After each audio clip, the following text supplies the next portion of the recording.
Muy buenas tardes a todos, bienvenidos. Me da muchísimo gusto saludarles esta tarde, esta noche. Me encanta leer ya sus comentarios. Saludos desde Brasil, saludos hasta Brasil, hasta Chile, Argentina, Panamá. Estamos reunidos aquí una gran comunidad de líderes de toda Latinoamérica y eso me llena de gusto. Mi nombre es Arístides Ramírez y el día de hoy tengo el agrado de presentar esta conferencia en combinación con mi colega Oscar Corona. Yo, Arístides Ramírez, soy director de Ariba Consultores y Oscar, que lo saludará ahorita en un momento más, es uno de nuestros consultores asociados. Oscar, bienvenido. Muchas gracias, Arístides. Muy buenas tardes a todas y todos. Un saludo a todo el continente. Un placer estar aquí acompañado de tantos y tantos líderes que nos están regalando unos momentos de su tiempo para que juntos aprendamos unos de otros, Arístides. Buenas tardes. Pues bienvenidos. Vamos a iniciar ya con este webinar Liderazgo 4.0. Creo que es innegable cuando hablamos de este concepto 4.0 ir a pensar en la parte de la transformación digital, de esta revolución industrial 4.0, pero también visto desde esta perspectiva de liderazgo que sin duda es un tema crucial para cualquier negocio, para cualquier organización. Podemos decir que el liderazgo se encuentra en crisis, pero no es de ahora. Desde hace algún tiempo el liderazgo venía enfrentando desafíos importantes que vamos a trabajar el día de hoy, que vamos a platicar, pero también el liderazgo se ha visto comprometido a raíz de la sindemia de COVID-19. Es una realidad que esta crisis se ha agudizado y que ha puesto en evidencia sin duda algunos de los puntos importantes que tienen que ver con el liderazgo. Decimos que cualquier marinero puede navegar en aguas tranquilas, pero solamente un gran marinero puede navegar en aguas turbulentas. Y evidentemente en las organizaciones hemos estado experimentando este tipo de situaciones. Vivimos desde los años 90, desde los inicios de los años 90, vivimos en un mundo que llamábamos un mundo VUCA o un mundo VICA. Un mundo volátil, incierto, complejo y ambiguo. Esa es una realidad en la que nos hemos estado enfrentando durante los últimos años y a raíz de la pandemia o de la sindemia por COVID-19, esto se ha agudizado. Esa es una realidad. Hemos tenido que modificar esquemas de trabajo, hemos tenido que ajustar nuestros modelos de negocio y esto sin duda representa todo un desafío. Un desafío que a los ojos de los líderes, que somos los resultados de que las cosas sucedan, definitivamente nos pone en una posición crucial. Es una gran oportunidad esta época para mostrar de qué estamos hechos y dar resultados. Y quiero referirme, para ya dar inicio directamente a la sesión, en esta condición que hemos estado transitando de una era en donde tenemos demasiado conocimiento, demasiada información, y de qué manera estamos evolucionando como líderes. Porque sin duda estamos saliendo de una era de entrenamiento para entrar en una era de formación. Y esto implica grandes desafíos. Y uno de estos desafíos son los que mencionaban desde el Foro Económico Mundial el año anterior. 2019, 2020 creo que no lo contamos muchos de nosotros, pero 2019, y ponían sobre la mesa dos conceptos muy importantes. El upskilling y el reskilling, que me gustaría que fuera parte del inicio de esta sesión. ¿Por qué? Porque necesitamos iniciar identificando cuál es esta problemática que venimos viviendo. Entonces, pues vayamos un poquito a definir estas condiciones.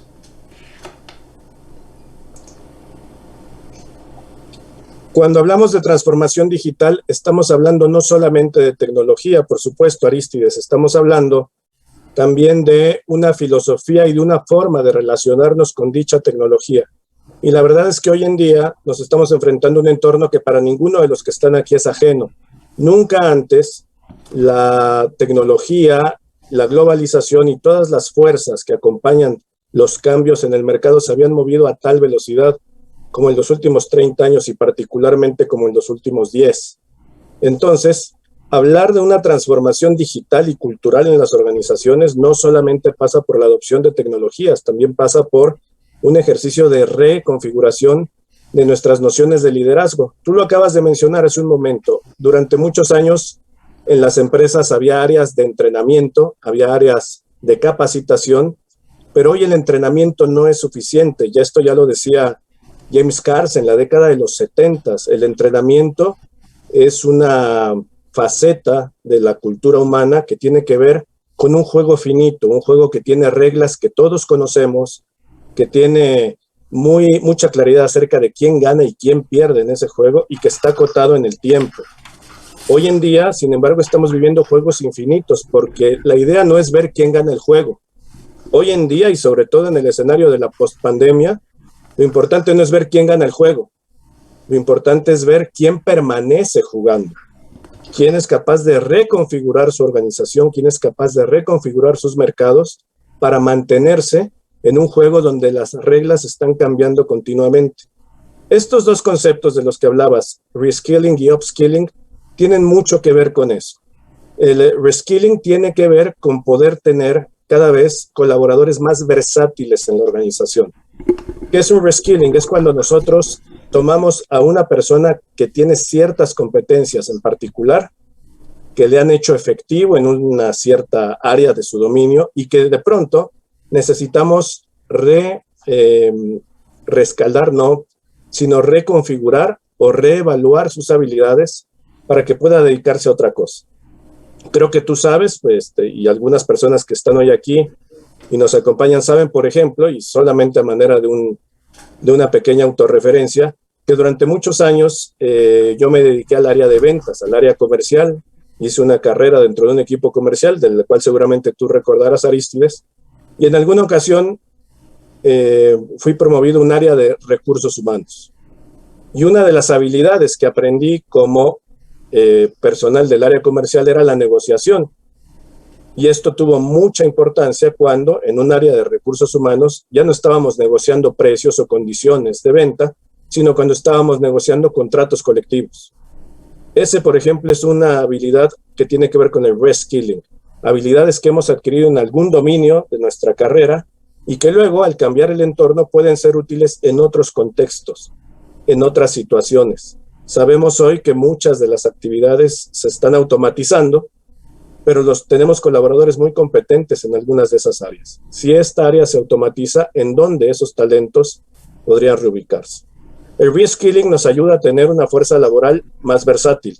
El upskilling tiene que ver con ir desarrollando cada vez habilidades y competencias más y más y más específicas. El upskilling tiene que ver con tener especialistas en un área.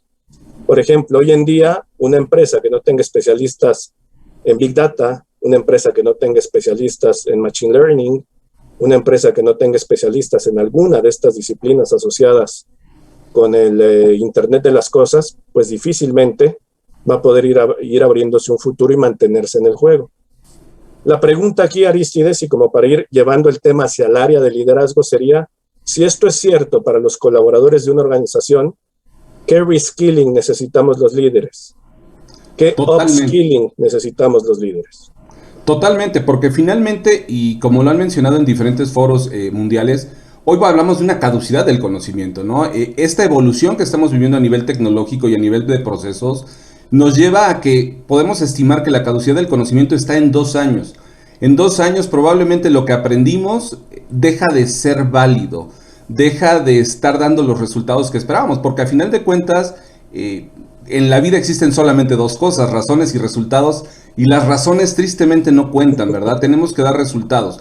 Y hoy en el escenario que estamos viviendo, los resultados son indispensables, ya sea por supervivencia, ya sea por reinvención, y cómo nos tenemos que reinventar como personas y cómo nos tenemos que reinventar como líderes. Entonces, yo creo que aquí la pregunta, Oscar, es ¿de qué manera nosotros como líderes adoptamos estos conceptos, adoptamos esta reconfiguración, esta actualización y sobre todo esta visión de aprendizaje continuo o permanente, ¿no? Y me gustaría entonces profundizar qué es lo que nos ha llevado a esta problemática, cuáles han sido las causas que de alguna u otra manera nos tienen ahorita en esta situación en el liderazgo. Muchos de quienes están hoy aquí escuchándonos de todo el continente, Arístides, recordarán que la conversación que teníamos antes del COVID, antes de esta sindemia, tenía que ver con las brechas generacionales.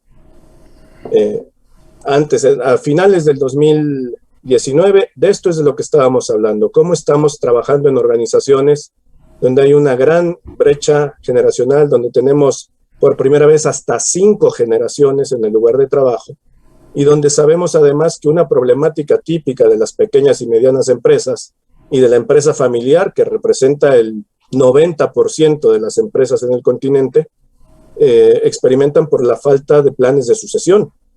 Entonces tenemos liderazgos ya bastante emproblemados por estas 5 generaciones que trabajan simultáneamente, empresas que están pasando por momentos muy difíciles porque no tienen planes de sucesión. Solamente el 14% de las empresas familiares reportan tener planes de sucesión a nivel, por lo menos aquí en México, pero creo que es una estadística que se extrapola a varios países del continente. Entonces, esto ya existía antes del COVID. ¿Qué viene a hacer el COVID? Pues recrudecer esta situación de un entorno multigeneracional. Ahora, no me dejarás mentir también, además de esta parte del entorno multigeneracional, veníamos con prácticas de liderazgo que, como bien mencionas, tal vez eran añejas, tal vez estaban marcadas por la tradición, por estas brechas generacionales, y esto también hacía que muchas veces creíamos ya tener aseguradas las respuestas, ¿no? Ya teníamos todas las respuestas para las posibles preguntas.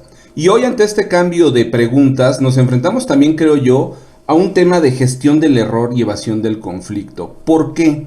Porque tal vez no estamos logrando generar los espacios o los entornos de riesgo controlado en donde también el desarrollo de nuestros colaboradores germine. Tenemos demasiado miedo a cometer errores, y hoy, en una situación de crisis en donde nuestra toma de decisiones se ve limitada, sin duda es un tema que nos hace dudar.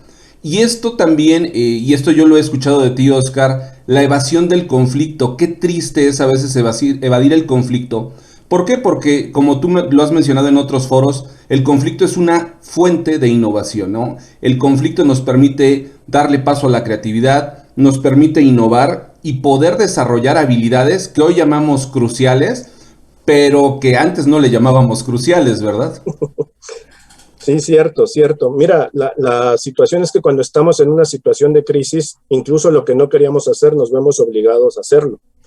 Entonces, ante este recrudecimiento, ante este conflicto ya existente o ya preexistente a la sindemia del COVID, nos vemos obligados a responder. Y entonces, ¿cuáles son las habilidades que representan más valor para una organización? Las Sharp Skills. Para las personas que hoy nos acompañan, una conversación que quisiéramos abrir con ustedes es la siguiente. En la década de los 70s, debido a una forma de categorizar la capacitación en la Marina de los Estados Unidos, se empezaron a usar un par de frases, las hard skills y las soft skills, las habilidades duras y las habilidades blandas. ¿Cuáles eran las habilidades blandas? Las que tenían que ver con personas y con papeles. No lo estoy diciendo yo, así lo determinó la Marina de los Estados Unidos. Entonces decían, son habilidades que tienen que ver con llenar formatos, son habilidades que tienen que ver con tareas básicamente administrativas, son tareas que tienen que ver con conversar con otras personas, con hablar, con ponerse de acuerdo con otras personas, son soft skills.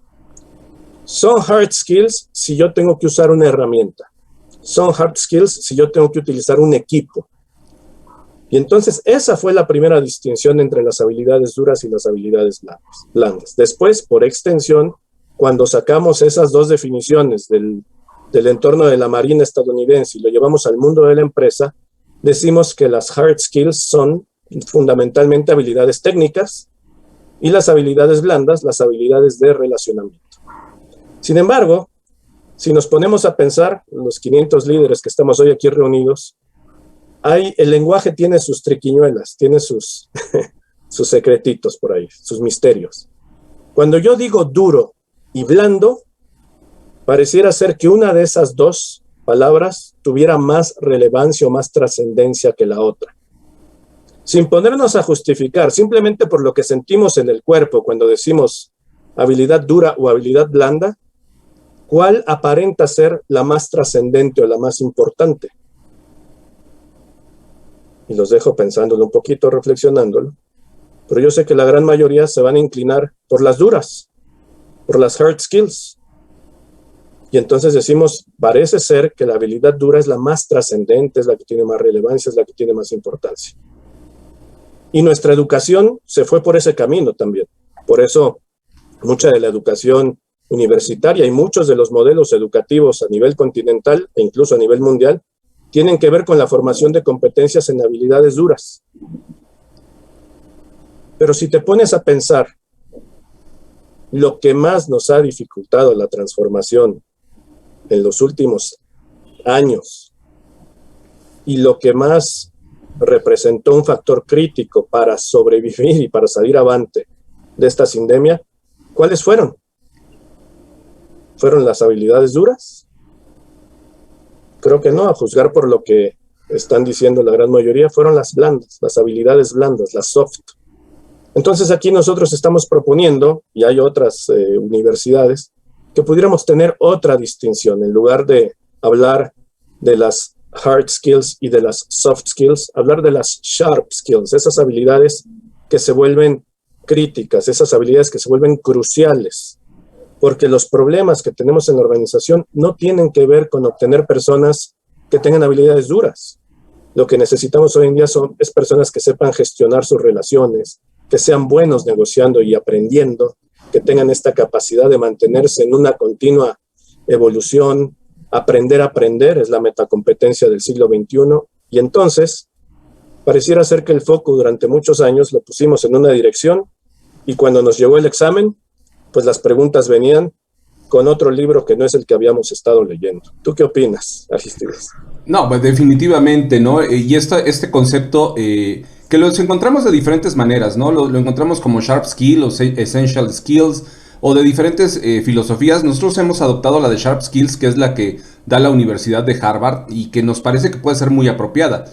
Pero esta ha sido la evolución y esto, como bien dices, son habilidades cruciales que hoy se vuelven especialmente importantes porque también estamos en un escenario de evolución social.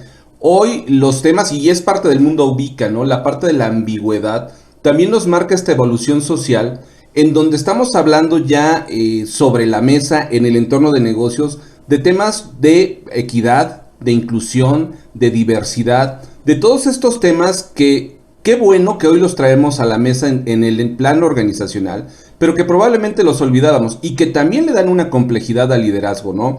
Cómo estar hablando de estos temas de igualdad laboral, que es incluso parte de uno de los objetivos de desarrollo sustentable de la Agenda 2030 de la ONU, en esta parte de empleo digno, y que finalmente todo este concepto de igualdad laboral, de empleo decente o empleo digno, es un tema que hoy lo tenemos que incluir, que hoy es parte de nuestra realidad social y de nuestra realidad organizacional.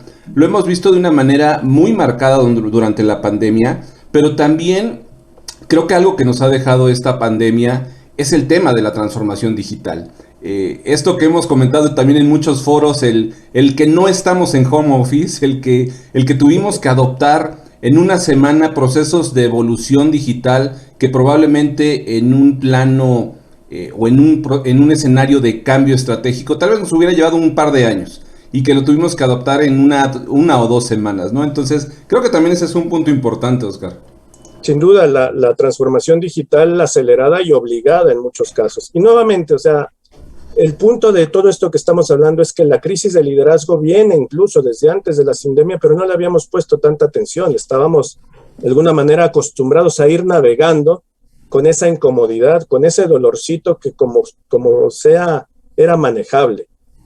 La transformación digital es una conversación que inició en la década pasada, si no es que hasta un poquito más. Pero muchas organizaciones decían, sí, la transformación digital aplica, pero no para empresas como la mía. Sí aplica, pero no para equipos de trabajo como los míos. Sí aplica, pero no con procesos como los que yo tengo. La inversión tecnológica que tendremos que hacer, la capacitación que tendremos que realizar, no está a nuestro alcance en este momento. No tenemos la madurez para trabajar desde nuestras casas. Incluso una empresa en la que estuve trabajando el año pasado, asesorándola, acompañándola, ese era su discurso. No tenemos la madurez. Y hoy en día más bien lo que se están preguntando es si valdrá la pena que regresen a la oficina. Entonces, la sindemia nos puso en una posición tal que tuvimos que aprender incluso si no queríamos aprender. Ahora, eso ha implicado costos muy altos. El hecho de estar en casa, pero sin una cultura de home office, nos ha empezado a pasar factura. Entonces, todo esto también ha pasado a un precio, ¿no? A un precio que en muchos casos está resultando muy alto. Es correcto. Definitivamente esta situación, esta transformación acelerada, esta adaptación a este nuevo entorno, nos genera un proceso que conocemos como neurogénesis, ¿no? Que es la respuesta neurofisiológica natural ante el cambio. Se tienen que generar nuevas conexiones en nuestro cerebro para adoptar nuevos hábitos. Hoy tenemos un cambio de hábitos. Cuando lo platicamos en el plano de las ventas, hablamos que uno de los principales temas que tenemos que resolver como equipos de venta es precisamente estos cambios en los hábitos de consumo. Pero estos cambios en los hábitos de consumo también son producto de esta neurogénesis. Y estamos en un proceso de neuroplasticidad, estamos adaptándonos a los cambios, pero eso nos genera desafíos y nos genera una sobreexposición a factores de riesgo psicosocial. ¿Qué estamos viviendo en los entornos de trabajo? Hoy nos damos cuenta que no solamente es el miedo o el riesgo del contagio de la COVID-19. Hoy estamos hablando de que somos más productivos, sí, pero a un costo más alto. Tenemos culturas laborales en donde el invertir mucho tiempo en el área de trabajo, en la jornada de trabajo, era sinónimo de trabajar mucho. Y esto nos hemos dado cuenta que incluso ha generado, como lo marca la Secretaría de Salud aquí en México, que 1 de cada 3 ejecutivos presente temas de adicción al trabajo. ¿Y qué sucede con una adicción al trabajo en 30% o en 33% de la población? Como cualquier adicción, contamina el entorno.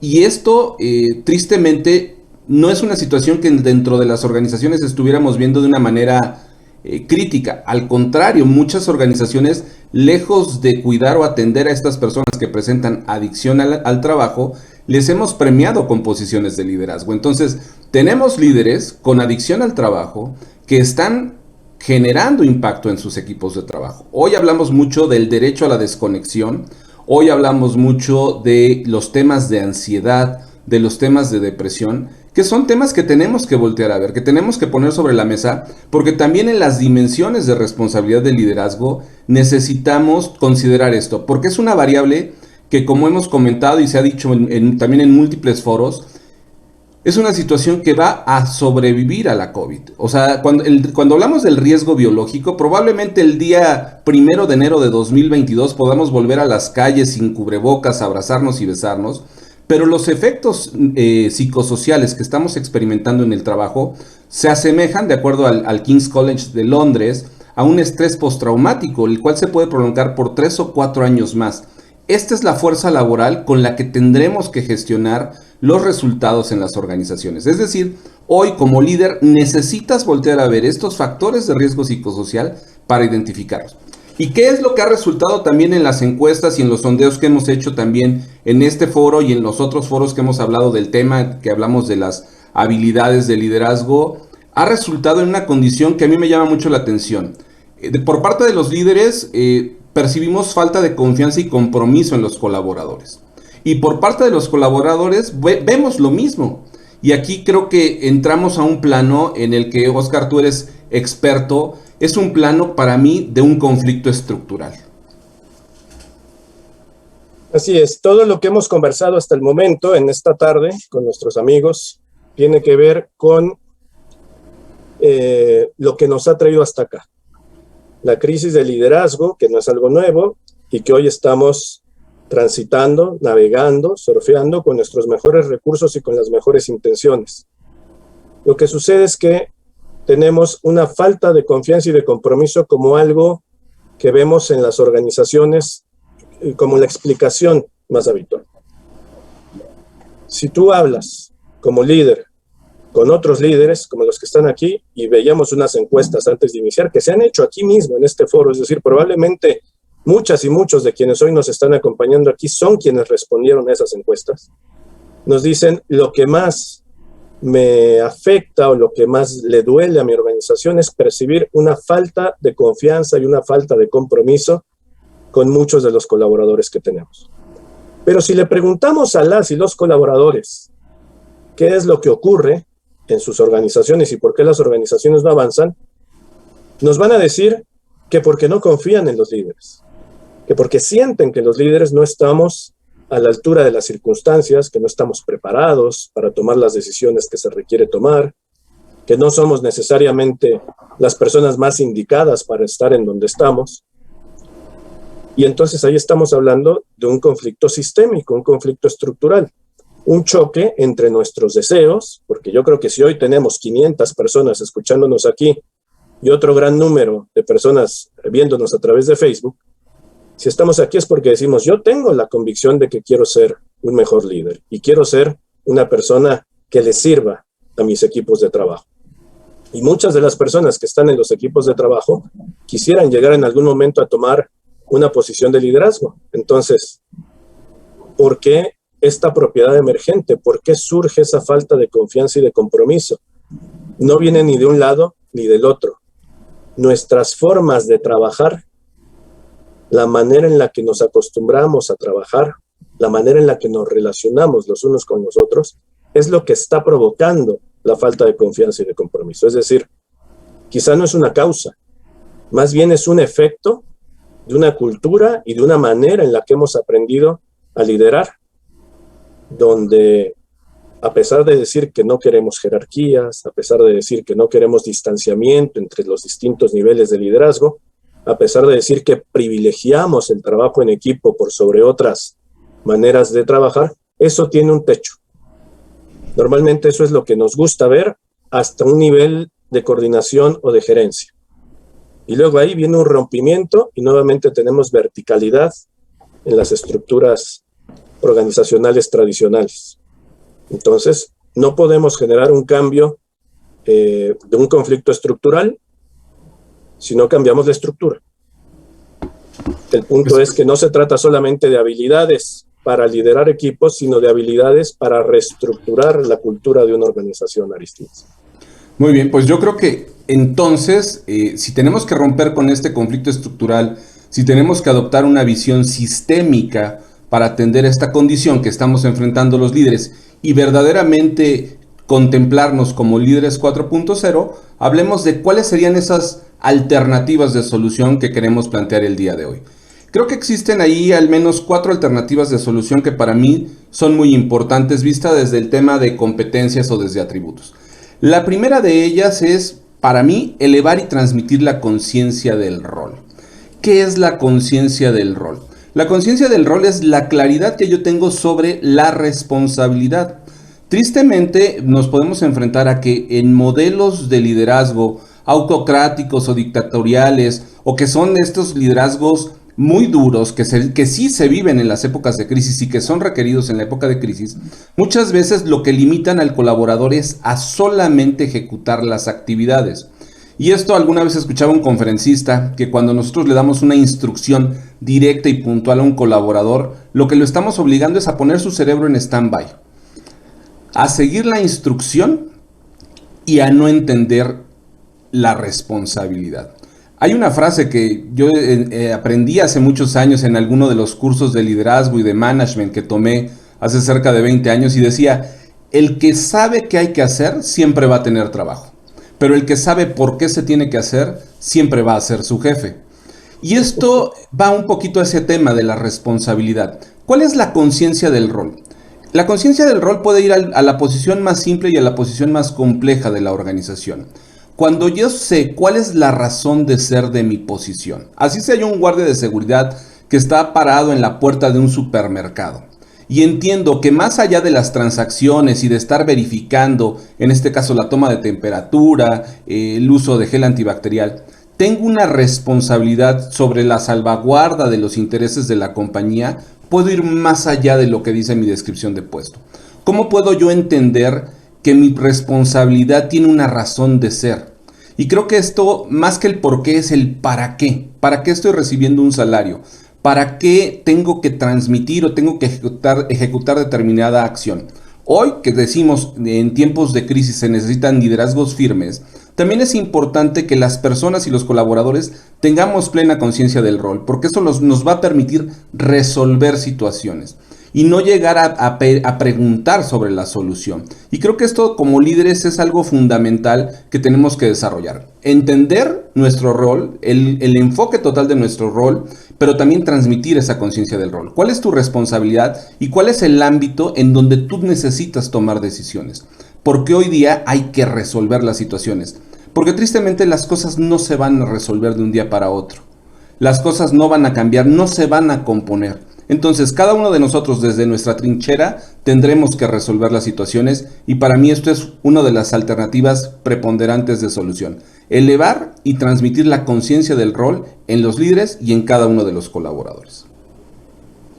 Y hablando de conciencia del rol, también entender que por muy plana que sea una organización, Arístides, y por muy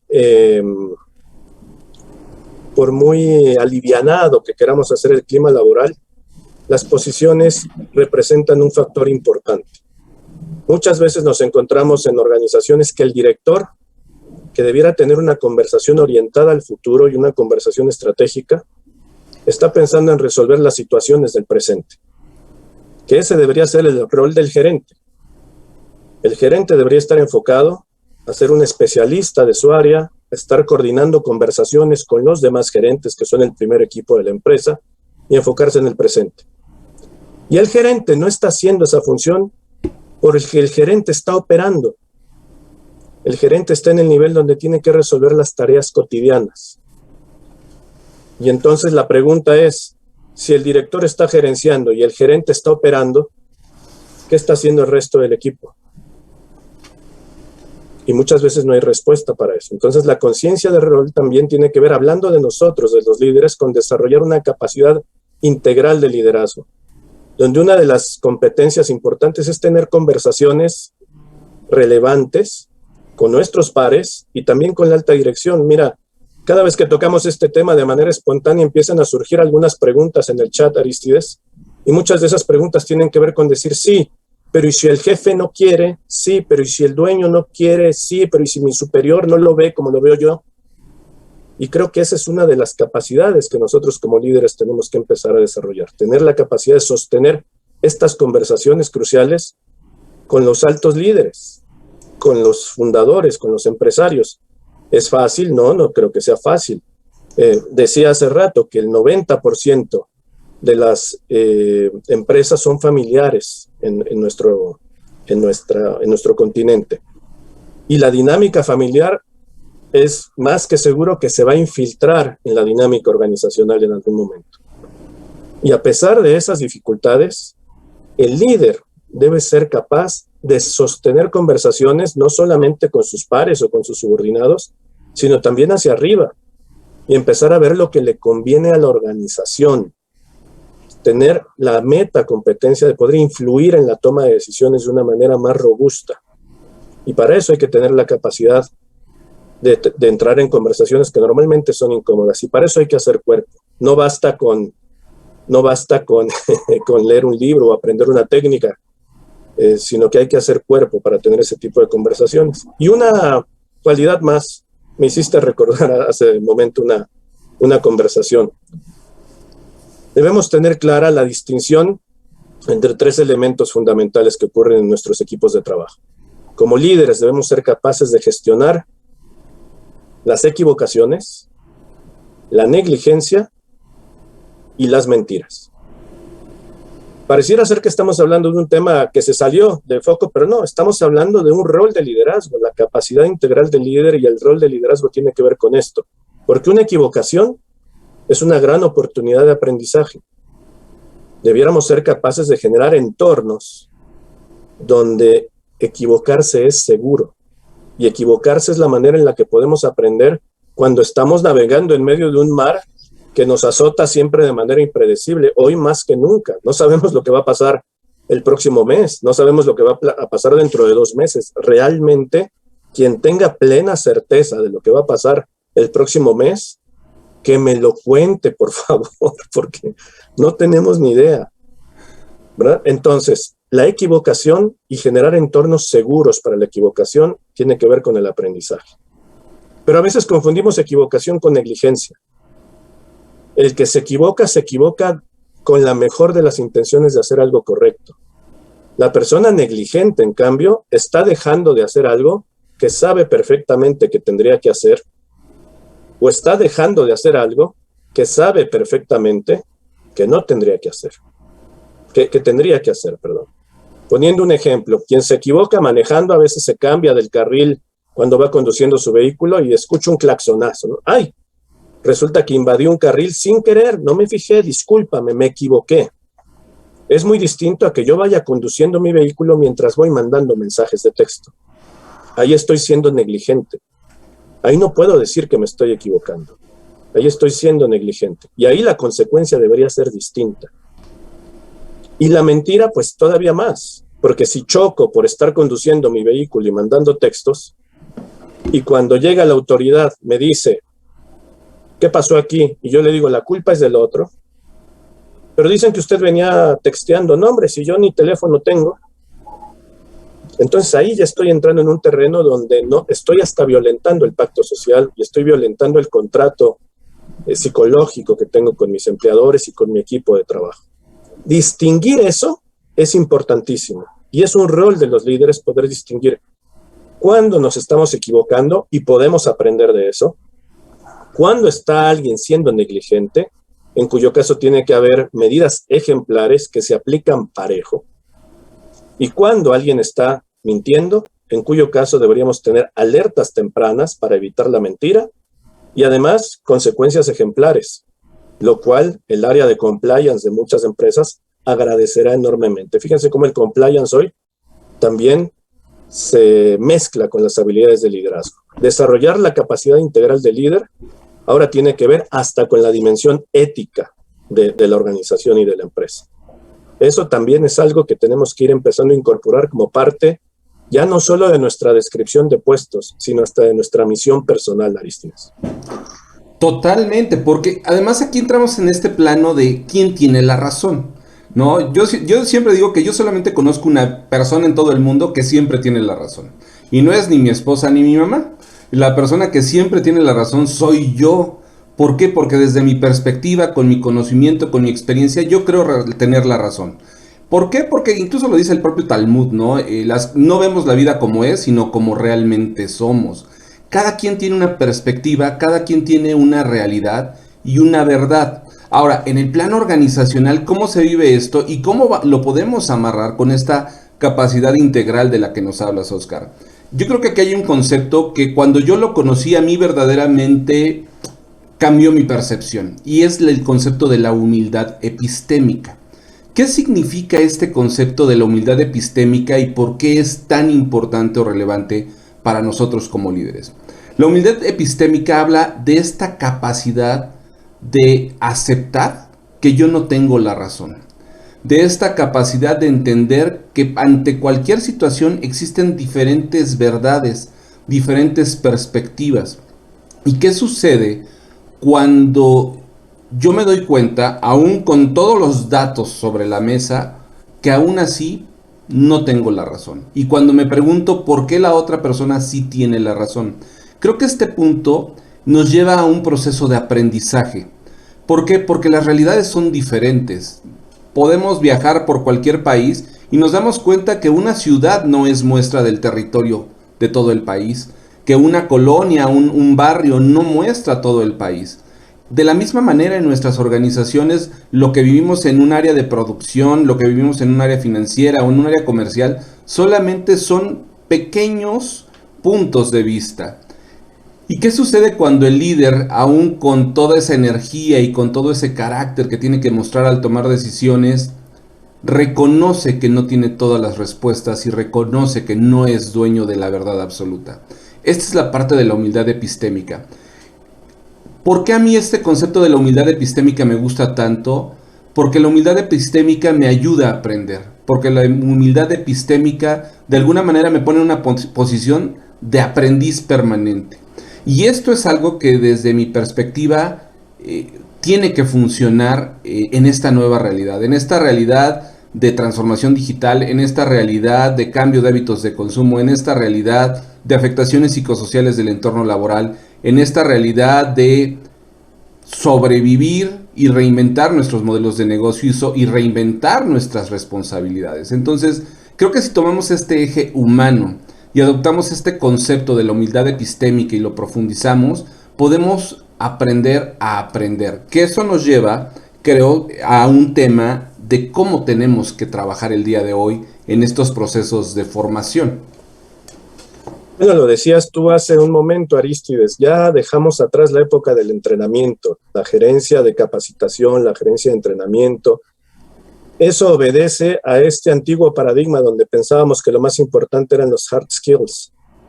Hoy en día, si nos damos cuenta, lo que necesitamos es fortalecer un aprendizaje eutagógico, un aprendizaje donde nosotros mismos somos el instrumento de aprendizaje, donde nosotros mismos, a partir de nuestra propia experiencia y de nuestras propias reflexiones, somos capaces de irnos recreando y de recrear al equipo. Ya no basta con transmitir información. Digo, seguramente es una conversación que ya algunos han escuchado en su momento, pero la época del conocimiento hace rato que ya pasó. Si todavía somos de aquellos que repetimos como si fuera un mantra que el conocimiento es poder, estamos viviendo en el siglo XX todavía. El conocimiento en el siglo XX era poder, porque el conocimiento estaba en el poder de unos cuantos. Pero hoy, ni siquiera yo tengo el poder de decirles lo que significa eutagógico, porque el que tenga la duda, Arístides, va a entrar a Google, va a teclear la palabra eutagógico y va a tener la explicación que necesita en la punta de sus dedos. Lo que necesitamos entonces es generar curiosidad en los equipos de trabajo, flexibilidad actitudinal, cuerpo para saber decir, no sé, cuerpo para saber decir, me equivoqué, cuerpo para poder decir, creo que tu idea es mejor que la mía. Y eso no se enseña en ninguna escuela. Esa es una labor eminentemente formativa, fincada en valores, donde nosotros somos maestros y alumnos al mismo tiempo. Si hoy en día tenemos que ser disruptivos en nuestra forma de generar la formación en las empresas, tiene que ser a partir de poner en el centro valores, generar espacios donde podamos ser alumnos y maestros al mismo tiempo, aprendices y maestros de distintas disciplinas, y generar en las empresas esta cultura que cuando la vemos en el agilismo, cuando la vemos en la filosofía y en el manifiesto agilista, que ya tiene 20 años, dicho sea de paso, eso es la verdadera transformación digital. La transformación digital y cultural tiene que ver con perderle el miedo a equivocarse y equivocarse rápido. Si vas a fallar, falla rápido, sea ágil en tu aprendizaje y vete adaptando a las situaciones del entorno, no queriendo ser el dueño del modelo perfecto, no queriendo ser el dueño del modelo de la verdad absoluta, sino mejorando por oleadas. Hoy mejoramos esto, mañana mejoramos aquello, pasado mañana mejoramos lo de más allá, y en el acto de equivocarnos vamos aprendiendo nuestra mejor manera de ser líderes. En el acto de equivocarnos vamos aprendiendo nuestra mejor manera de formar equipos de trabajo. Entonces, gestionar entornos seguros para el aprendizaje es generar un espacio de aprendizaje eutagógico, generar espacios donde equivocarse no solamente no sea mal visto, sino que hasta sea aplaudido. Qué bueno que tuviste el valor de intentar algo y de que no saliera. Porque todos tenemos una buena intención de actuar. Al menos esa es una convicción personal. En general, el jefe más autoritario que tú conozcas, la persona más disruptiva en el entorno del clima organizacional, el ser más cuadradito que tú conozcas en tu organización, tiene un interés profundo porque él cree o ella cree que está haciendo lo mejor para la organización. En la mayoría de los casos, no faltarán uno que otro, nuestro sociópata de confianza siempre aparece por ahí, pero en la mayoría de los casos, la gente quiere hacer lo que cree que es correcto. Entonces, poder generar nuevos hábitos que nos faciliten aprender los unos de los otros, reconocer nuestros errores con liviandad y movernos rápido al siguiente proyecto. Creo que esa es la verdadera actividad formativa en la que quienes somos líderes de una organización o líderes de recursos humanos debiéramos estar enfocados en actuar. Totalmente. Y creo que estas alternativas, Oscar, si nos enfocamos en este concepto, el liderazgo 4.0, este líder que tiene que enfrentar todos estos desafíos desde esta acelerada transformación digital, en donde, ojo, yo creo que siempre, y ya lo mencionaste tú y acertadamente, La transformación digital no solamente es sistematizar, no solamente es automatizar los procesos de trabajo. La transformación digital tiene un pilar fundamental, que es el pilar humano o el factor humano. ¿Para qué estamos automatizando? ¿Para qué estamos sistematizando? Si nos vamos al concepto básico y a las premisas que nos presentan estos procesos de transformación digital, nos dice que la transformación digital va a llevarnos a esta automatización para que los seres humanos podamos concentrarnos en lo crucial para la organización. ¿Y qué es lo crucial para la organización? Definitivamente cumplir al 100% con las expectativas de nuestros clientes. Mucho hablamos a veces del servicio. El servicio son procesos, el servicio es algo lineal y que podemos analizar en su ejecución. Tal vez hacia donde tenemos que enfocarnos no es al servicio, sino al resultante del servicio, que es la satisfacción. Hoy podemos definir la calidad propiamente, podemos adoptar esta definición de calidad como cumplir al 100% con las expectativas de nuestro cliente. Ahora, ¿de qué manera lo estoy haciendo? Porque a veces en esta ambición de querer digitalizar todo y de querer hacer empresas que están totalmente automatizadas, perdemos de vista esto. Y a veces cuando quiero hablar con un ser humano y quiero presentar una queja, quiero presentar una situación, me enfrento a que no tengo un ser humano con el cual hablar. Y esto rompe con la esencia de la transformación digital. Entonces, ¿a qué quiero ir con esto? El líder 4.0 es un líder que entiende la transformación digital, es un líder que entiende a estos entes psicosociales que somos los seres humanos, estos entes biopsicosociales como nos clasifica la OMS, y que tenemos que traducir todo este punto precisamente en la ejecución, en una ejecución responsable, y si lo queremos ver de una manera muy digital, en una experiencia de usuario, seas colaborador, seas cliente. ¿De qué manera voy a poder avanzar en esto? Entonces, ¿cuál es nuestra propuesta propiamente de solución para poder desarrollarnos como líderes 4.0?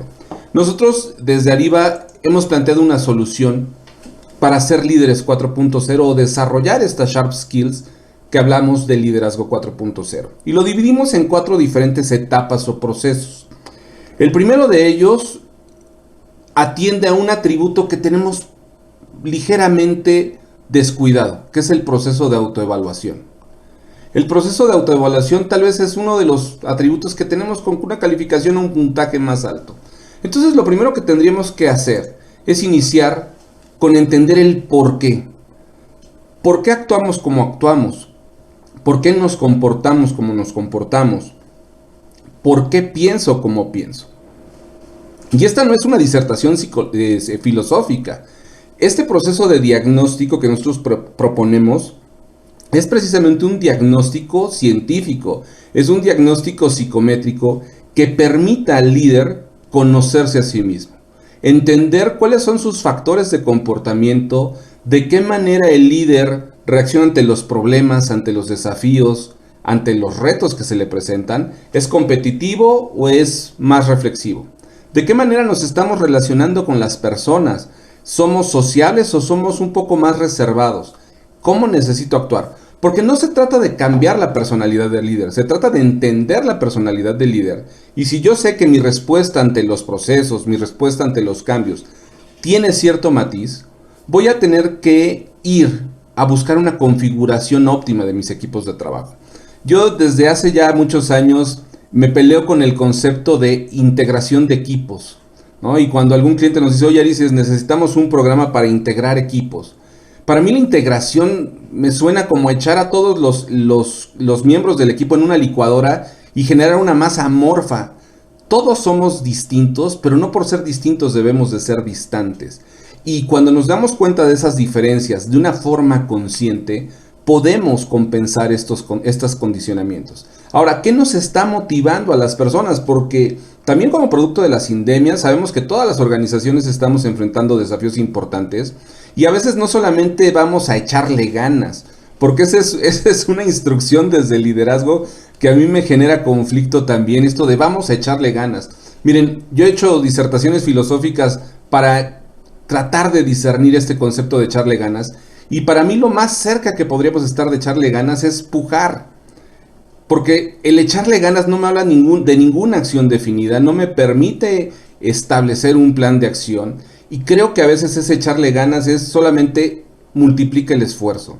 Y multiplicar el esfuerzo hoy no nos va a funcionar. Entonces, por eso para mí es tan importante el que como líderes podamos entender cuáles son las razones de nuestro comportamiento, pero también cuáles son las dimensiones de nuestra motivación. Tristemente a veces pensamos que el dinero es el único motivador y el dinero nos damos cuenta que hoy más que un motivador se convierte en un distractor. Y que las motivaciones podríamos reenfocarlas hacia temas teóricos, temas sociales, temas de reconocimiento o de liderazgo propiamente. Hoy tenemos 7 diferentes dimensiones motivacionales que cuando las entendemos en el líder y las entendemos en los colaboradores, podemos tener un mapa que nos permita transitar de una manera óptima en equilibrar esto que es el desafío con la capacidad de mi colaborador. Entonces, creo que esta parte del diagnóstico que podemos hacer de comportamientos, de motivaciones y principalmente de atributos cuando hablamos del concepto de competencias laborales, nos puede ayudar a entender cómo está nuestra configuración, reconocernos como líderes para entonces poder generar una ruta de desarrollo. Y aquí vamos a ver que esta ruta de desarrollo no necesariamente es la que tradicionalmente buscamos. Apenas la semana pasada estaba en entrenamiento y me decían, necesito trabajar sobre mis debilidades, Aristides. Yo creo que ese es uno de los grandes errores que hemos cometido, pensar que necesito trabajar sobre mis debilidades, cuando en realidad lo que necesito es potencializar mis fortalezas, lo que me hace diferente. Y les daba yo un ejemplo muy sencillo, les decía, imagínense que a mí me encantara el canto, yo amara el canto y el canto no me amara a mí. Y yo en una escala de 0 a 10, a nivel de canto estoy en 4. Por más clases de canto, de música que yo tome, a lo máximo que puedo aspirar a elevar mi nivel de ejecución, de 4 tal vez sea 6 a 7. Seguiré siendo un cantante mediocre. La gente no pagará por escucharme cantar. Pero ¿qué pasa si yo tengo otra capacidad, otra habilidad que tengo desarrollada? A lo mejor como podría ser el dibujo. Y tengo una capacidad de 8 en dibujo. Es buena, pero ¿qué pasa si yo me enfoco en desarrollar el dibujo?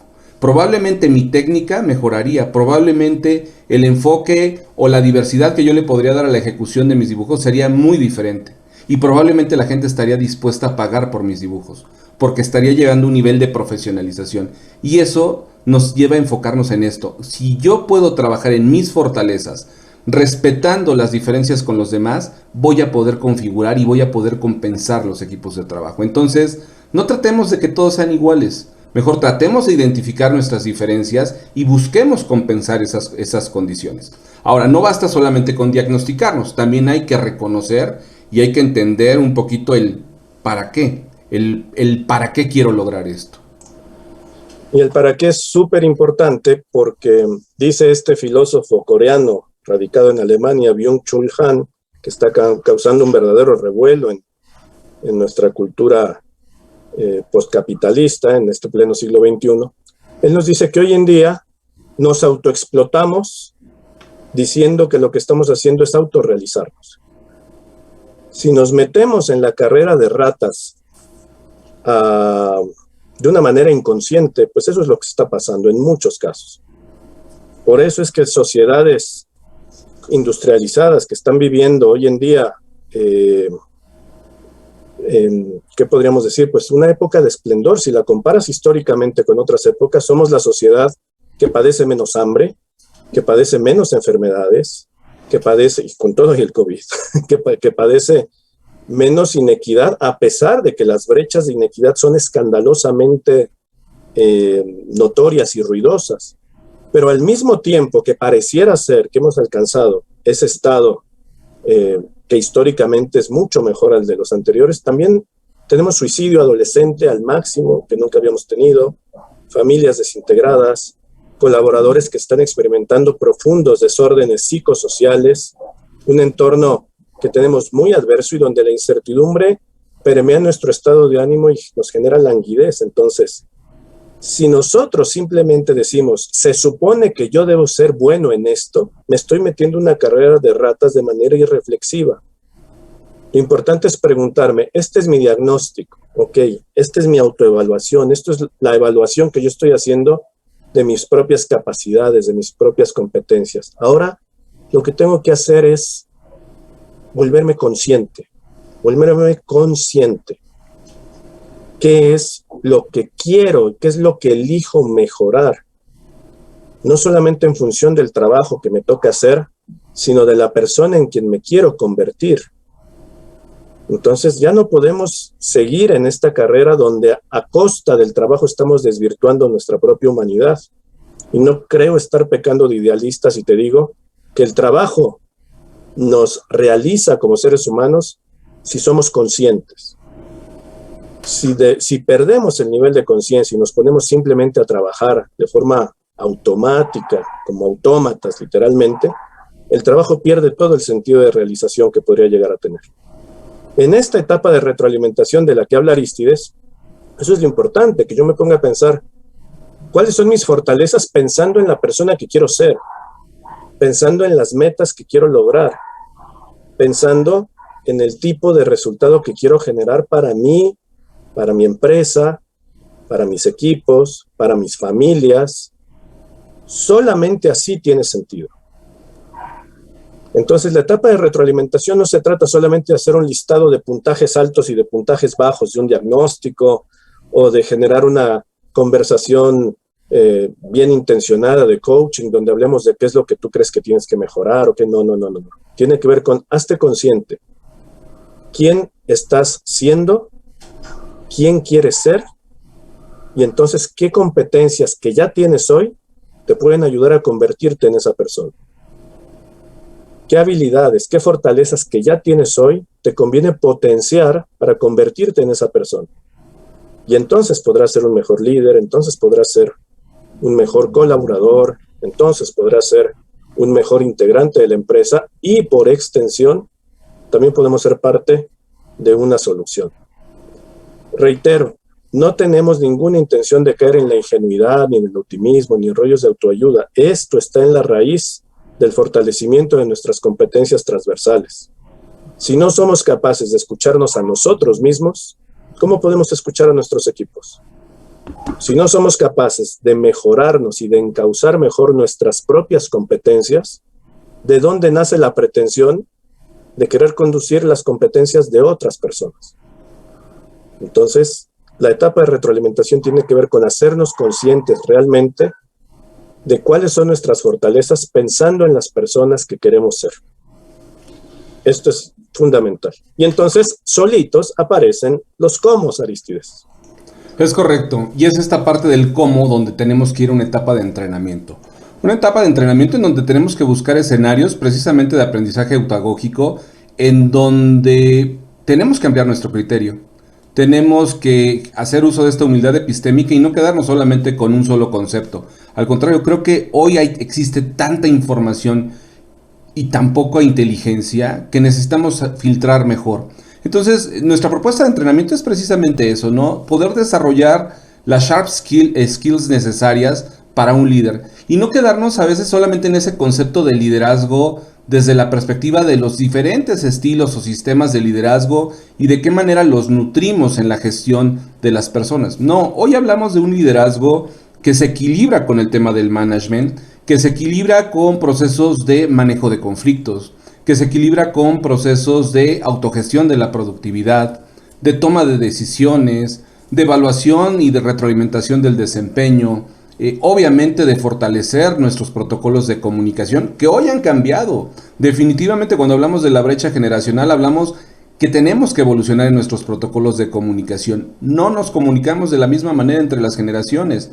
Ahora también, ¿de qué manera estamos atendiendo esas condiciones de la evolución social, de igualdad laboral, de no discriminación?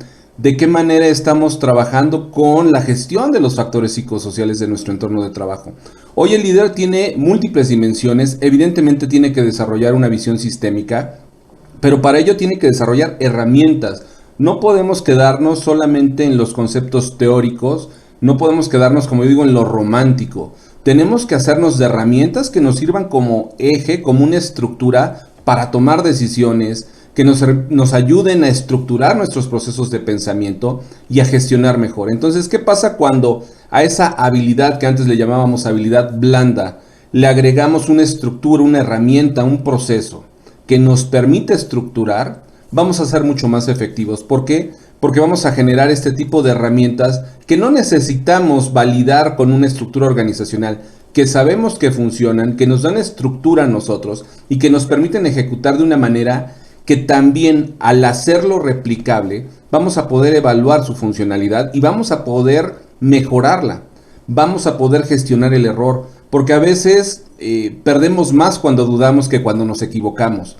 Entonces creo que es un momento importante para tomar decisiones y creo que es un momento importante para hacernos de esas herramientas. Sí, estamos pasando a nivel mundial una situación de carácter histórico y que nos está moviendo como personas y como organizaciones. Pero también estamos pasando por una oportunidad histórica para reinventarnos, para reorientar nuestras carreras, para reorientar nuestros negocios y poder prepararnos para esa nueva realidad de la que tanto se habla. Entonces creo que es importante poder fortalecer nuestros procesos de entrenamiento, desarrollándonos como aprendices avanzados, desarrollándonos desde esta filosofía del autoaprendizaje y del modelo eutagógico del aprendizaje. ¿Por qué? Porque vamos a poder hacernos de nuevos conocimientos, pero el conocimiento no sirve para nada si no se pone en práctica. Entonces, vamos a ver cómo ponerlo en práctica también.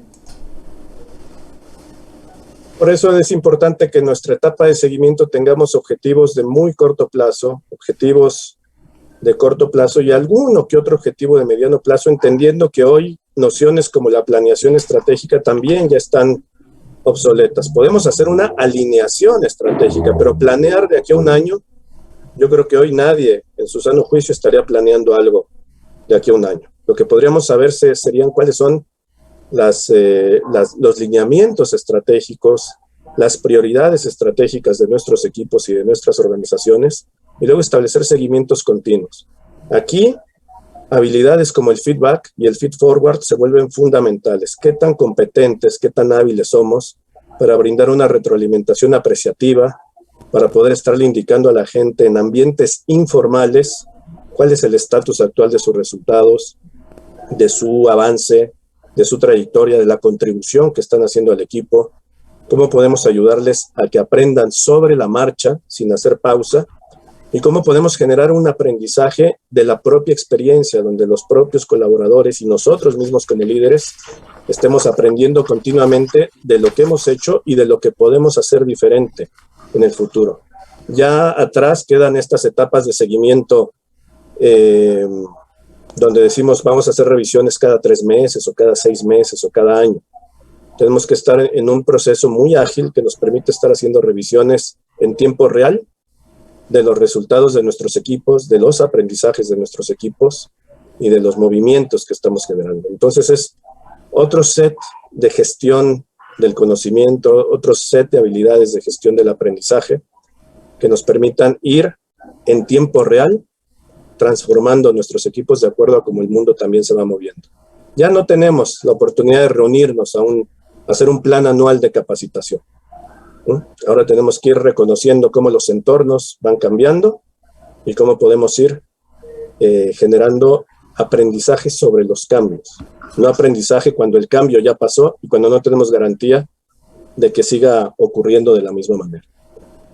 Totalmente de acuerdo, Oscar. Definitivamente creo que es un momento importante y por eso es que nuestra propuesta es precisamente eso, poder desarrollar o evolucionar estos procesos de gestión gerencial, de gestión de liderazgo y marcando una diferencia importante, que este es uno de los clamores de las personas. ¿Cuál es la habilidad o cuál es la esencia que perseguimos en los líderes? Creo que por mucho, y en un sondeo que hacíamos, el 60% de las personas decía la empatía, un interés genuino por las personas. Creo que podemos ver diferentes programas de management en donde, desde la perspectiva de las áreas de capital humano, creo que tenemos que dejar de pensar en el alcance, en llegar a todos. Creo que tenemos que pensar más en el aprovechamiento y en el impacto, más allá del alcance, porque probablemente ahí voy a poder enfocar mejor los esfuerzos y poder capitalizar estos esfuerzos que hago de formación. Entonces, nuestra propuesta de liderazgo 4.0, además de poder tener este desarrollo de habilidades, se enfoca mucho en cuidar este eje fundamental, ¿no? La esencia del liderazgo, que para mí la esencia del liderazgo es servir, entendiendo servir por ser útil a. En el momento en que yo identifico esta esencia como líder y entiendo que debo de servir y debo ser útil a cada uno de los miembros de mi equipo, ya sea porque son mis subordinados o porque son mis pares o porque son mis clientes o porque son mis proveedores, voy a poder poner en práctica todas estas herramientas. Sí, enfocadas a lograr los resultados, pero también a gestionar a las personas. Creo que, ¿cuál es la diferencia entre el management y el liderazgo 4.0 que nosotros proponemos? Es no perder de vista este eje o esta condición humana. Entonces, creo que para mí es muy importante que ustedes conozcan esta propuesta. Evidentemente, para nosotros proponerlo también implica implementarlo. Y es que por eso, Liderazgo 4.0 que nosotros les ofrecemos a ustedes es una solución que precisamente cuida que se tenga un modelo autagógico de desarrollo y del aprendizaje, ¿no? Ayudar a los participantes a desarrollar estas habilidades de aprendices avanzados, pero no solamente eso, sino que también podamos estar participando en una experiencia que combine estos 4 elementos de los que hablábamos Oscar y yo hace unos momentos, ¿no? Que podamos tener una experiencia DRESS, es parte de nuestra metodología, que podamos tener un proceso de diagnóstico, que podamos tener un proceso individualizado de retroalimentación, un proceso de entrenamiento y un seguimiento o acompañamiento para que se pueda dar la ejecución, para que podamos convertir ese conocimiento en experiencia y esa experiencia en sabiduría, para que podamos desarrollar impacto en nuestros resultados y también impacto en nuestro bienestar personal. Hoy creo que no podemos ver la productividad divorciada del bienestar. Entonces creo que esto es una condición fundamental para nosotros. Ahora, la experiencia que nosotros les ofrecemos es precisamente un entrenamiento de esquema modular, que ustedes puedan identificar cuáles son esos puntos clave que necesitamos desarrollar. Si estamos hablando de evaluación y desarrollo y retroalimentación del desempeño, si estamos hablando de un tema de toma de decisiones, probablemente esta ruta, hablando de este modelo autagógico, puede partir del proceso de diagnóstico y de ahí llevarlo a un proceso de entrenamiento, que es un proceso de entrenamiento a la medida de cada uno de nosotros. Por eso para nosotros es fundamental que haya una flexibilidad total, tanto en los temas como en los alcances, como en el desarrollo que cada uno de ustedes quiera desarrollar o lograr. Entonces, bueno, como parte y ya para ir cerrando un poquito nuestra sesión, que ya estamos en tiempos justos para también poder atender algunas preguntas, los quiero invitar a este programa que nosotros tenemos. Escaneen este código. Este código va a permitir tener retroalimentación de ustedes acerca de esta presentación que estamos haciéndoles el día de hoy, pero también platicándolo, queremos que conozcan un poquito más de este programa.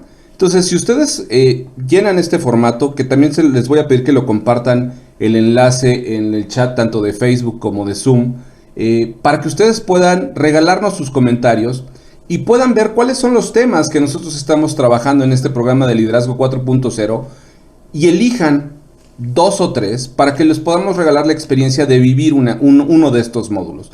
Entonces, nuestro compromiso es, si ustedes participan y nos dejan conocer sus comentarios y nos dejan entender un poquito cuáles son estos procesos que ustedes están viviendo, van a tener oportunidad de seleccionar entre los 10 diferentes módulos que nosotros manejamos en este programa Liderazgo 4.0, para que dependiendo de la disponibilidad les podamos ofrecer la oportunidad de vivir la experiencia de uno de ellos. Ahí hay los 10 temas, ustedes los van a poder elegir, incluso están las fechas en cuando vamos a estar facilitando estos entrenamientos que hacemos todos los miércoles, cada 2 semanas, para que ustedes puedan experimentar esto y lo puedan probar, lo puedan vivir, y si esto es un modelo que para ustedes tiene sentido, pues ¿por qué no podamos participar y puedan unirse a esta comunidad de Liderazgo 4.0? También voy a pedir que les pongan en los chats, acabamos de conformar un grupo para unirnos a la discusión, para estar bajando estos temas. Líderes 4.0 es un grupo que acabamos de dar de alta en LinkedIn, para que se unan, para que hagamos la conversación, y más allá de si participamos o no en este programa de entrenamiento, que obviamente nos interesa que lo conozcan, también podamos seguir en la conversación, podamos seguir desarrollándonos más allá del negocio, haciendo esta comunidad y fortaleciendo nuestro liderazgo. Entonces, ahí está este código QR, escanéenlo con sus teléfonos, les van a poner el enlace en los chats de Facebook y de Zoom, para que puedan accesar directamente, y les va a tomar 2 minutos el poderlo completar. Podrán seleccionar ahí entre los diferentes módulos. Yo les recomiendo seleccionen 2 o 3 por si se llena el cupo que tenemos dispuesto en las cortesías de estos módulos, puedan tener esta respuesta. Entonces, la invitación está ahí para que conozcan el programa, para que si es de su interés se puedan adherir a él y podamos ir cerrando ya esta sesión. Entonces, conclusiones, Oscar, y para irnos a una sesión de preguntas y respuestas y que podamos canalizar inquietudes, comentarios que tengamos sobre la mesa. Claro que sí, Arístides, muchas gracias. Bueno, creo que hemos conversado largo y tendido sobre esto. Cada uno de los temas daría como para tener otro webinar como estos, pero me parece que algo en lo que podríamos estar de acuerdo también, a juzgar por los comentarios, las contribuciones tan valiosas que muchos de nuestros acompañantes hoy nos están vertiendo, tienen que ver con que seamos capaces de entender que desarrollar líderes hoy en día demanda que aprendamos a trabajar de una manera ágil, donde podamos equivocarnos rápidamente y aprender de nuestros errores. Ser rápidos, pero no en el sentido de la prisa, sino en un sentido mucho más amplio de la palabra. Ser rápido para equivocarme, ser rápido para corregir, ser ágil. Más que la palabra rápido, creo que tenemos que hablar de ser ágiles en nuestro aprendizaje, ágiles en nuestro desaprendizaje, aprender a aprender, ya lo mencioné, la competencia, la metacompetencia del siglo XXI, aprender a tomar decisiones con muy pocos elementos de juicio, aprender a tomar decisiones con poca información. También creo que es una habilidad del líder ágil que demanda un liderazgo 4.0. Y la dimensión ética, apuntando a la diferencia que hacías entre el management y el liderazgo, me parece que la dimensión ética juega un papel muy importante. En el management no dejaba de existir esta sensación de que tenemos que ser pragmáticos. Y ser pragmático a veces nos lleva a tomar decisiones a cualquier precio y después justificarlas.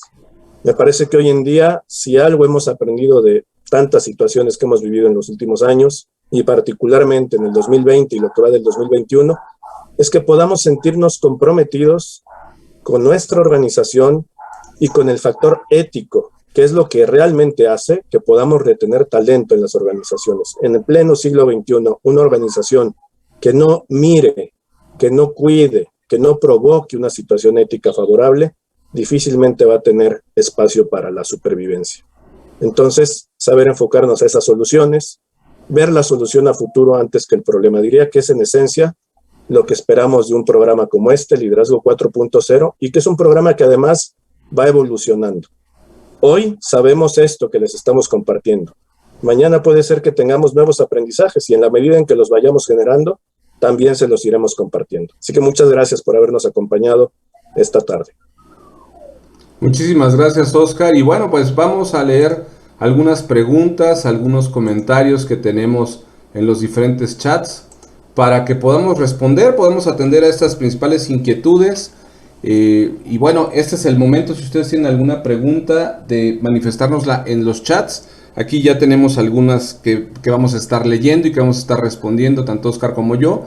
Así es que, por favor, siéntanse en toda la confianza de poner estas preguntas sobre la mesa y en la medida de lo posible trataremos de dar respuesta a cada una de ellas. Entonces, a ver, déjenme checar cuáles tenemos aquí de las preguntas que ya tenemos identificadas. Bueno, pues una muy tradicional, ¿no? Oscar, que dice, ¿cuál es la diferencia entre un buen jefe y un buen líder? Evidentemente. Son muchas. Tratando de responder con el punto de referencia. Referencia externa versus referencia interna. Un buen líder dentro de la óptica 4.0 es un líder que tiene referencia externa. ¿A qué me refiero con referencia externa? Yo soy buen líder en la medida en que las personas a quienes les sirvo así lo juzgan por los resultados que tengo como líder de este equipo. Cuando tenemos una referencia interna, lo que hacemos es decir, yo soy buen líder, tengo evidencias, tengo indicadores, tengo KPIs, aquí tengo mis resultados. Y si los demás opinan lo contrario, el problema es de los demás. Yo sé que yo soy buen líder a partir de mis propios estándares y de mis propios criterios. Un líder 4.0, desde esta óptica, es un líder que tiene una referencia externa. Es decir, yo soy buen líder porque logro mis KPIs, porque alcanzo mis indicadores, porque logro los resultados que está esperando la empresa y porque las demás personas están de acuerdo en que estoy logrando los resultados que quiere la empresa. Y no estoy hablando de caer bien, ojo. Estoy hablando de que las demás áreas con las que coordino acciones están satisfechas con el trabajo que yo estoy haciendo por ellos. No estoy hablando de caerle bien a alguien, de agradar a alguien, del contentillo de alguien, ni de obtener la aprobación de alguien. Estoy hablando de que los demás juzgan que los resultados que estoy dando son los que la empresa necesita. Me parece que ese líder en particular tiene esta capacidad de referenciarse con sus clientes internos y con sus clientes finales, y no simplemente partir de una serie fría de checklist o de evaluaciones de desempeño o de listas de verificación que digan, yo cumplí. Creo que esa es una de las más importantes que se me ocurre en el día de hoy. Muchas gracias, Oscar. Aquí tenemos otra pregunta que nos dicen, ¿cuánto tiempo tarda un proceso de cambio cultural en una empresa familiar? Bueno, pues yo creo que no es cuestión de tiempo. Evidentemente, un cambio de carácter cultural tiene que germinar dentro de la organización. Y hablamos de una organización como un ecosistema organizacional en donde conviven diferentes seres vivos que interactúan y son interdependientes entre sí. Entonces, ¿cuánto tiempo se tarda? Pues mira, yo creo que depende mucho del compromiso que se adopte. Si nos vamos a... existen diferentes modelos de cambio cultural, ¿no? Hay un modelo que a mí me gusta que es un modelo de 8 pasos. Y en este modelo de 8 pasos me gusta porque lo primero que te dice es, ten un patrocinador del cambio. Si yo estoy con una empresa familiar, lo primero que tengo que hacer es hacerme de un patrocinador del proceso del cambio, que tendría que ser el dueño del negocio o la familia, si es un entorno familiar. ¿Por qué? Porque un cambio cultural no es como mandar a lavar tu automóvil. No es llévalo y que le laven las vestiduras y las alfombras. No, el tema aquí es de qué manera vamos a hacer sostenible este cambio y de qué manera vamos a impactar. Porque hay que construir hábitos, hay que generar incluso personajes dentro del cambio. Entonces, qué importante es que cualquier cambio que busquemos en la organización partamos de tener un patrocinador que tenga la fuerza suficiente para generar ese cambio y también cómo generamos esos actores del cambio. ¿Quiénes van a ser nuestros embajadores para el cambio, no? Este modelo de 8 pasos se conoce como el modelo Kotter para generar cambio y ese es un punto importante. Ahora, asumamos la responsabilidad. Si nosotros estamos viendo que hay un proceso que se necesita generar, quitémonos este tema de salirnos de la responsabilidad, decir, es que yo ya lo hablé y no sucede nada. Asumamos esa responsabilidad, esa capacidad y generemos el cambio desde nuestro propio ámbito para que podamos impactar. Y hay que vender el cambio. Si necesitamos tener un manejo positivo del cambio y de la crisis, ahí tenemos un módulo al que pueden asistir y hablamos de él, cómo gestionar este proceso de aceptación racional, pero también de aceptación emocional del cambio. Entonces, para mí ese sería un proceso de cambio. Si queremos hablar de un tiempo, pues yo te diría, estemos hablando de un proceso que vamos a tener que proyectar por lo menos a 2 años para que se genere, ¿no? Aquí tenemos otra pregunta que me gustaría que tú la contestes, Oscar, tú que eres un poquito más político y diplomático en este tipo de respuestas. Dice, ¿qué hacer cuando la empresa no invierte en la capacitación y la tengo que pagar yo? Cuando dice, quiero inferir que cuando dices la tengo que pagar yo se refiere al propio colaborador. Bueno, pues sé generoso contigo mismo, ¿no? Es una inversión que estás haciendo para contigo. Hay más de una respuesta como todo, ¿no? No pretendemos ser dueños de la verdad en ningún aspecto, pero te voy a decir que una de las experiencias que me ha tocado vivir más cercanamente es que no hay un peso que tú inviertas en tu propia formación, que lo hagas de forma consciente, que no se te devuelva. Entonces, si la empresa no desea invertir en ti, sus razones tendrá, tampoco los vamos a juzgar, por algo ha de ser. Pero si tú estás convencida o convencido de que esa capacitación contribuye a tu misión personal, contribuye a tu crecimiento y es una decisión que estás tomando de forma consciente, no te resientas con tu empresa. Acepta que lo que es, asume la responsabilidad de la decisión que estás tomando de capacitarte y te aseguro que esa capacitación te va a acompañar toda la vida. Ni modo que te la extraigan después, ¿no? Ni modo que te conecten una USB que habría que ver dónde te la conectan además. No creo que exista todavía esa interfase, y para sacarte lo que aprendiste en la capacitación, esa te acompaña toda la vida. Entonces, yo te diría, no te hagas mala sangre con eso. Si la empresa no quiere pagar, sus razones tendrá. La pregunta es, ¿tú quieres invertir en ti misma? ¿Tú quieres invertir en ti mismo? ¿Valdrá la pena que inviertas en ti mismo? Y lo que te respondas está bien, por supuesto. Muy bien, gracias, Oscar. Preguntan aquí, ¿el modelo Un hoyo en la pared de Sugata Mitra es un ejemplo de autagogía? Sí, aunque este modelo estuvo muy enfocado a niños, no era hacer un hoyo en la pared y poner una computadora ahí conectada a internet, niños de bajos recursos.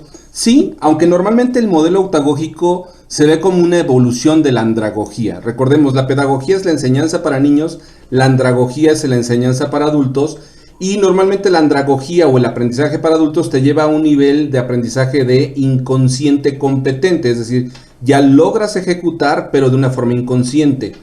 El aprendizaje autagógico de alguna manera te lleva a un nivel un poquito más arriba, un nivel de autoaprendizaje o de aprendizaje avanzado, en donde decimos alcanzas un nivel de metaconsciente competente. Vas a poder tener diferentes dimensiones de ejecución, y probablemente algo que te puede estimular a generar el aprendizaje autagógico es forzarte a enseñar, forzarte también a tú transmitir ese conocimiento, y es una manera en que podemos trabajar con él, ¿no? Muy bien, tenemos por aquí otras preguntas. Oscar dice, a ver, vamos a ver. Esa es una pregunta que me parece que hay que clarificar. Dice, cuando hablan de problemas estructurales y sistémicos, ¿hablan de lo mismo? Sí, en algún momento se tocan los dos. Una cosa es el pensamiento estructural y otra el pensamiento sistémico, pero en algún momento se encuentran. La estructura tiene que ver, o el pensamiento estructural tiene que ver con reflexionar acerca del resultado que queremos lograr, tenerlo con mucha claridad y luego aceptar los recursos con los que contamos como el punto de partida, no pelearnos con nuestro propio punto de partida.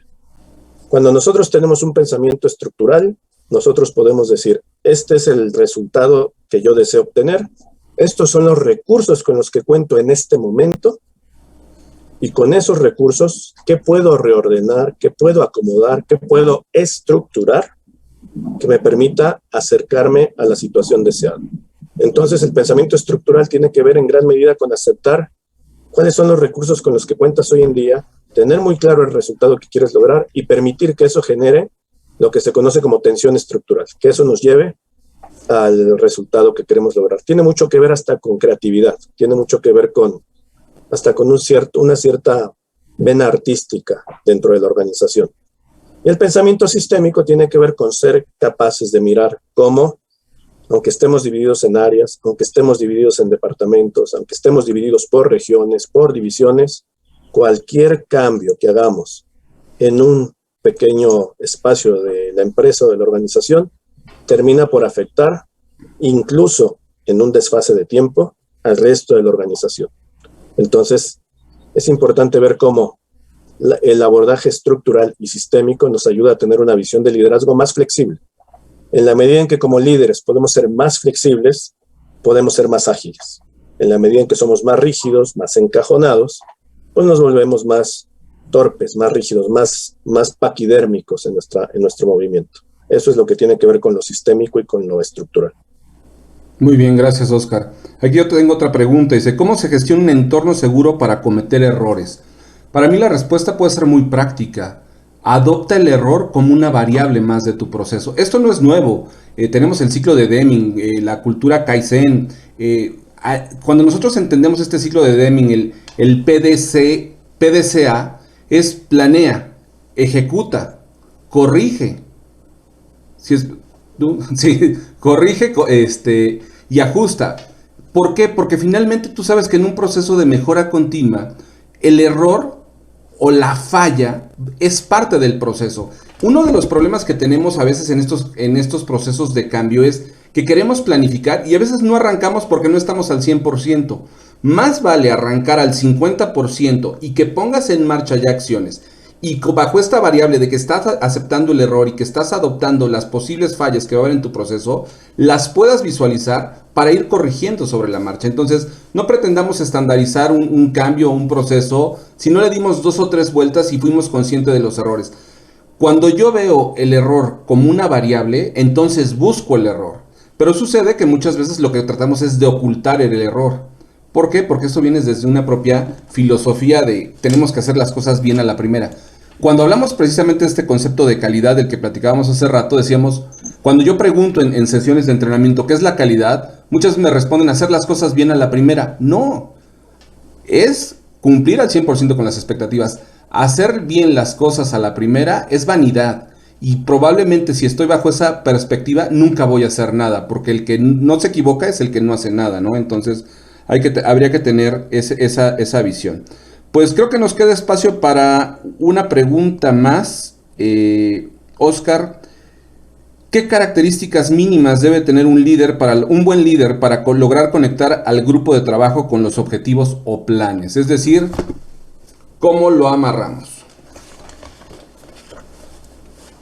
Qué buenas preguntas, ¿eh? Nos encantará tenerlos algunos de ustedes en el programa, ojalá sea posible. Primero, creo que es importante humildad. Reconocer que aunque tú seas el líder, seguramente hay gente de tu equipo que es mucho más competente que tú haciendo lo que hace. Entonces, tener la capacidad de ser humilde y de reconocer que en tu equipo hay gente que sabe hacer tu trabajo mucho mejor que tú, a que tú haciendo ese trabajo, sería una parte importante. Entonces, empatía, escucha y capacidad para dar reconocimiento es una parte muy importante. Tiene mucho que ver con lo que decía Arístides de la humildad epistémica. Y segundo, tener claro tu rol. La conciencia de rol nuevamente viene a jugar una parte muy importante. Los colaboradores que están en la línea hablan de lo que se tiene que hacer. Si tú te acercas a una línea de producción y proactivamente las personas que están en la línea de producción están hablando y se están poniendo de acuerdo sobre lo que se tiene que hacer, tú sabes que en esa empresa hay un orden sistémico. Están trabajando de una forma ordenada. Si los gerentes están hablando entre sí, no con su equipo, sino entre ellos, están siendo capaces de tener conversaciones donde están hablando de cómo mejorar los procesos, de cómo ser más efectivos, de cómo incrementar las condiciones de productividad, de cómo mejorar el entorno de los trabajadores. Si esas son las conversaciones que está teniendo el gerente, cómo soy más productivo y también cómo genero un entorno más favorable para las y los colaboradores y también cómo puedo mejorar los procesos. Si los gerentes están hablando de eso, es una empresa ordenada. Y para eso los gerentes tienen que ser capaces de gestionar sus conflictos.